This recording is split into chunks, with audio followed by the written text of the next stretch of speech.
topic's name is irreducible polynomials. From here we start our syllabus, irreducible polynomials. So definition of a irreducible polynomial firstly, because our subject is field theory, so in the whole subject we will discuss only about the polynomials over the fields. So irreducible polynomials, firstly let capital F is a field and let capital Fx be the ring of polynomials in X over F. ये हमारे पास एक field है capital F जो है, और capital F of X ये ring of polynomials. Previous video में हमने डिस्कस किया था कि रिंग ऑफ पॉलिनोमियल्स क्या होते हैं. तो ये रिंग ऑफ पॉलिनोमियल्स जो है ये over the field capital F जो है वो डिफाइन किए हुए हैं.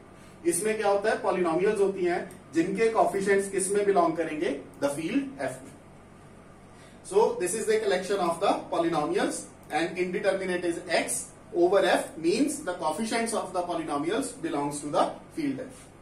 So the definition of irreducible polynomial is a polynomial small fx in capital Fx is called irreducible. इस polynomial को हम irreducible कब बोलेंगे?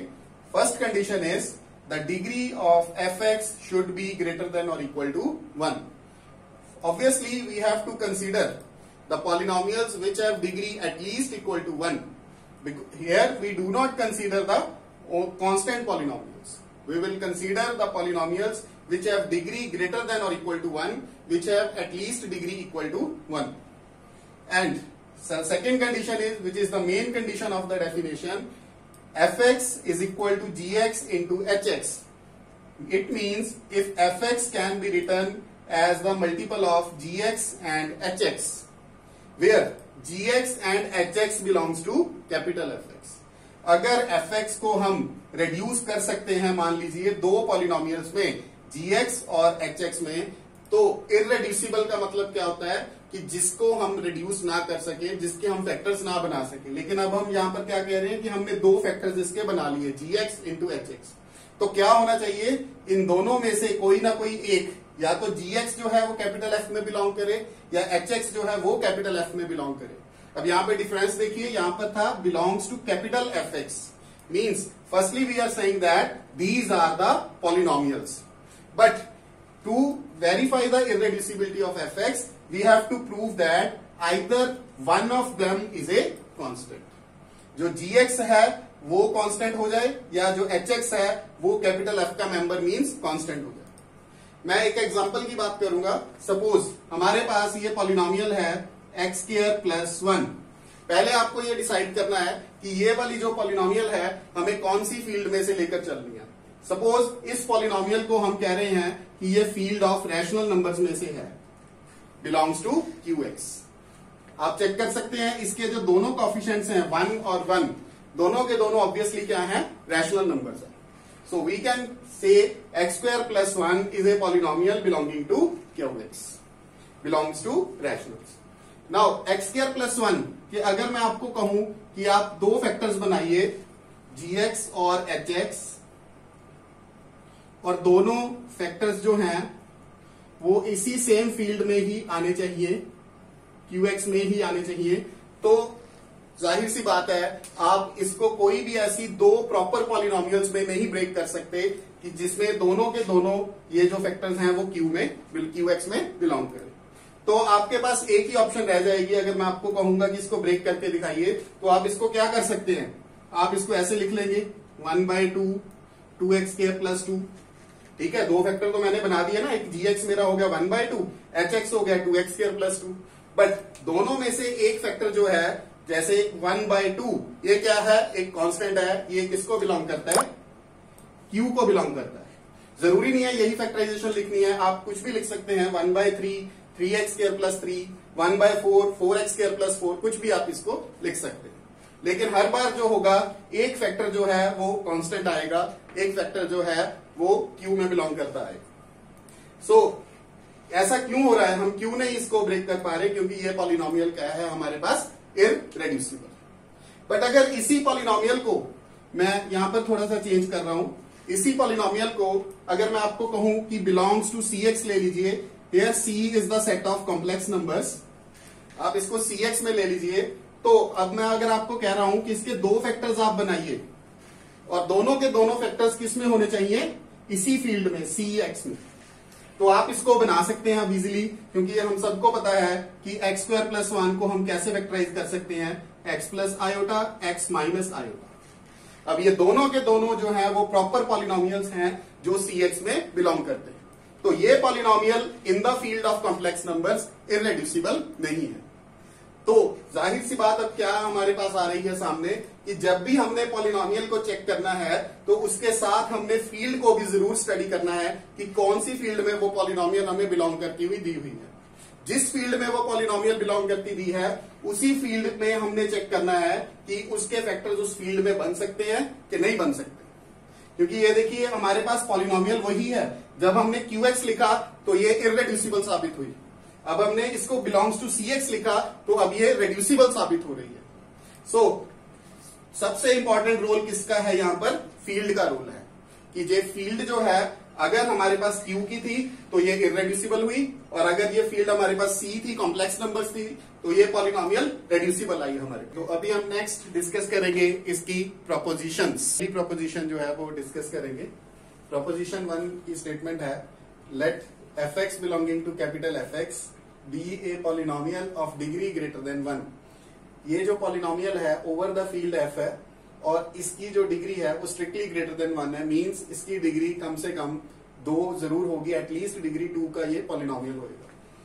Then if f of alpha is equal to 0 for some alpha belonging to f, that means जिस field का ये polynomial है उसी फील्ड में इस पॉलिनोमियल का एक रूट प्रेजेंट हो, तो ऐसी पॉलिनोमियल जो है इस फील्ड के ओवर क्या होएगी, रेड्यूसिबल। दो बातें हैं इसकी स्टेटमेंट में, पॉलिनोमियल की डिग्री स्ट्रिक्टली ग्रेटर देन 1 होनी चाहिए, मींस उसकी कम से कम डिग्री 2 होनी चाहिए, और उसी पॉलिनोमियल का एक रूट जो है उसी फील्ड में प्रेजेंट होना चाहिए जिसके ओवर हमने पॉलिनोमियल को कंसीडर किया। तो ये दो कंडीशंस अगर हमारे पास हैं, देन द रिजल्ट इज ऐसी पॉलिनोमियल जो है हमेशा क्या होगी, reducible over the field F, उसी फील्ड में रेड्यूसिबल होगी। तो इसके अब प्रूफ की बात करेंगे। प्रूफ जो है उसमें हम एक पॉइंट ये यूज करने जा रहे हैं जो हमने प्रीवियस वीडियो में डिस्कस किया था कि जो f of x है, ring of polynomials over the field F, ये एक एक्लिडियन डोमेन होता है। It is a Euclidean domain. तो एक्लिडियन डोमेन की डेफिनेशन में क्या है कि अगर हम इस एक्लिडियन डोमेन का कोई मेंबर चूज कर रहे हैं, कोई पॉलिनोमियल चूज कर रहे हैं, यही जो गिवन पॉलिनोमियल है, और एक हमारे पास अगर कोई gx है जो कि नॉन जीरो होना चाहिए, gx is non zero which belongs to same capital F of x, then there exists qx and rx belonging to capital Fx such that f of x is equals to gx into qx plus rx, where rx is either equal to 0 or degree of Rx is strictly less than the degree of Gx। जिसके साथ हम divide कर रहे हैं वो non zero होना चाहिए और जो रिमाइंडर की डिग्री है वो डिवाइजर की डिग्री से स्ट्रिक्टली लेस होनी चाहिए। तो इस कॉन्सेप्ट को हम अपने क्वेश्चन में कैसे अप्लाई करेंगे, Gx को मैं यहां पर पर्टिकुलरली जो है वो सिलेक्ट कर रहा हूं, gx is equals to x minus alpha। तो ऑब्वियसली ये gx जो है वो fx को बिलोंग करेगा, बिकॉज हमें गिवन है कि ये जो अल्फा है वो किसका मेंबर है, कैपिटल F का। तो इसका मतलब इस पॉलिनोमियल के दोनों कॉफिशिएंट्स, इसका कॉफिशिएंट 1 है, इसका कॉफिशिएंट माइनस अल्फा, ये दोनों f को बिलोंग करते हैं। तो that's why gx belongs to capital Fx। So according to the rule we have this condition and here gx is of degree 1 x minus alpha। so इसका मतलब क्या हुआ, जो रिमाइंडर की डिग्री है हमारी इस क्वेश्चन में, degree of rx, it should be strictly less than 1। R X की जो डिग्री है वो स्ट्रिक्टली लेस देन 1 होगी। सो इसका मतलब क्या हुआ, रिमाइंडर की हमारे पास दो पॉसिबिलिटीज आई, आर एक्स इज 0 और degree of R X is strictly less than 1। So दोनों ही केसेस को आप ध्यान से देखें अगर, तो क्या रिजल्ट निकल रहा है कि या तो ये 0 है, इट मींस कांस्टेंट है, और अगर इसकी डिग्री स्ट्रिक्टली लेस देन 1 है तो भी ये एक कांस्टेंट पॉलिनोमियल है। तो हम क्या डिराइव कर सकते हैं कि जो आर एक्स जो है वो एक कांस्टेंट पॉलिनोमियल है दोनों ही केसेस के लिए। R X is a constant polynomial. So फिर मैं क्या करूंगा, इस रिजल्ट में अगर आर एक्स मेरा कांस्टेंट पॉलिनोमियल है तो मैं इसको सिंपल एक नंबर आर से ही डिनोट कर रहा हूं, क्योंकि ये एक कांस्टेंट है जो किसको बिलोंग कर रहा है, कैपिटल एफ को। सो अभी हम इसमें नेक्स्ट स्टेप क्या करेंगे, ये जो F of X equal to ये जो हमने पॉलिनोमियल लिखा है इस स्टेप में, इसमें हम एक्स को रिप्लेस करेंगे अल्फा के साथ by substituting x is equals to alpha. तो हमारे पास क्या रिजल्ट आएगा, F of alpha is equals to g of alpha into Q of alpha plus R. F of alpha हमें स्टेटमेंट में गिवन था इक्वल्स टू 0, और g ऑफ अल्फा को आप चेक कर सकते हैं यहां पर, अगर हम x को अल्फा के साथ रिप्लेस करते हैं तो अल्फा माइनस अल्फा क्या आ जाएगा, 0। और इसका मतलब ये जो r की वैल्यू है ये हमारे पास क्या आ रही है, 0। तो दैट मीन्स इस स्टेप से हमें क्या क्लैरिटी मिल रही है कि जो fx है वो किसके बराबर है, fx is gx into qx plus 0। Means fx is simply equals to gx into qx। और दोनों के दोनों जो पॉलिनोमियल्स हैं वो किसको बिलोंग करते हैं, fx। जो gx है वो भी fx को बिलोंग कर रहा है, और जो qx है वो भी fx को बिलोंग कर रहा है। अभी अगर हमने वेरीफाई करना है कि fx रेड्यूसिबल है, ठीक है, हमारे पास दोनों फैक्टर्स तो आ गए, लेकिन अभी हमने ये वेरीफाई करना है कि दोनों में से कोई भी फैक्टर जो है वो कांस्टेंट पॉलिनोमियल नहीं है, दोनों के दोनों प्रॉपर पॉलिनोमियल्स है। gx के बारे में तो क्लियर ही है, जो इसकी वैल्यू थी gx की x minus alpha, obviously it does not belongs to f, ये कांस्टेंट पॉलिनोमियल नहीं है।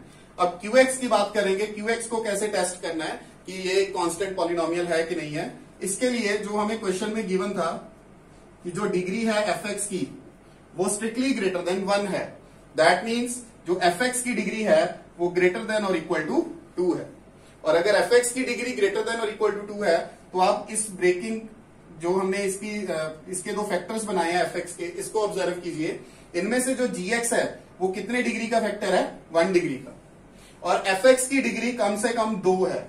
तो इसका मतलब बाकी की सारी डिग्री कौन कंज्यूम कर रहा है, हमारे पास qx, और 2 डिग्री है कम से कम, यहां पर तो सिर्फ एक ही कंज्यूम हुई है, तो इसका मतलब जो qx है उसकी डिग्री कम से कम कितनी होगी, 1 होगी।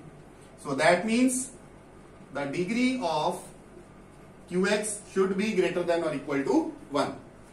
तो इसका मतलब क्या हुआ, जो हमारे पास qx है वो भी कांस्टेंट पॉलिनोमियल नहीं है।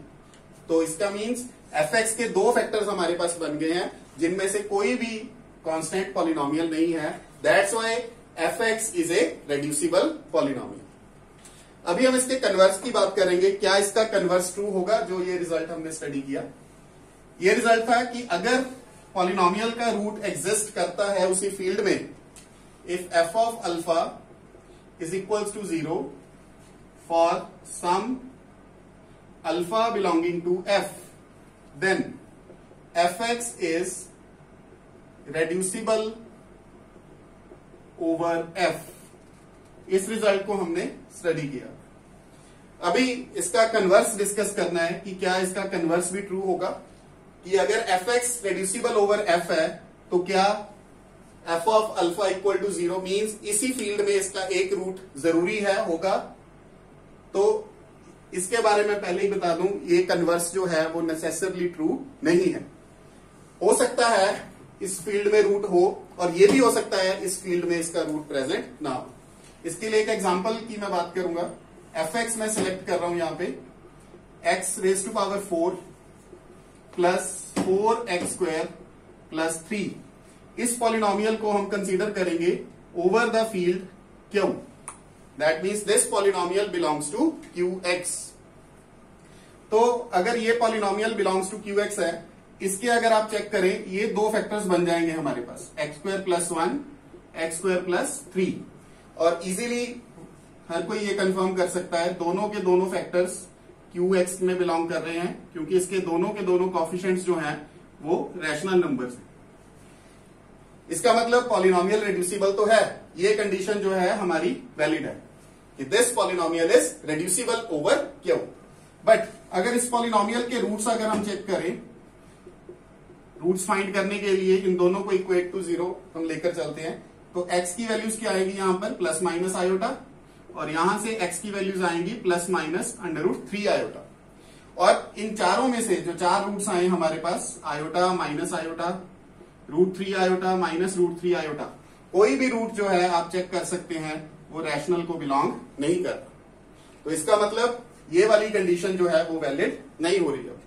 सो इस प्रोपोजिशन का जो रिजल्ट है कि अगर पॉलिनोमियल का रूट उसी फील्ड में प्रेजेंट है तो पॉलिनोमियल का होगी रिड्यूसिबल।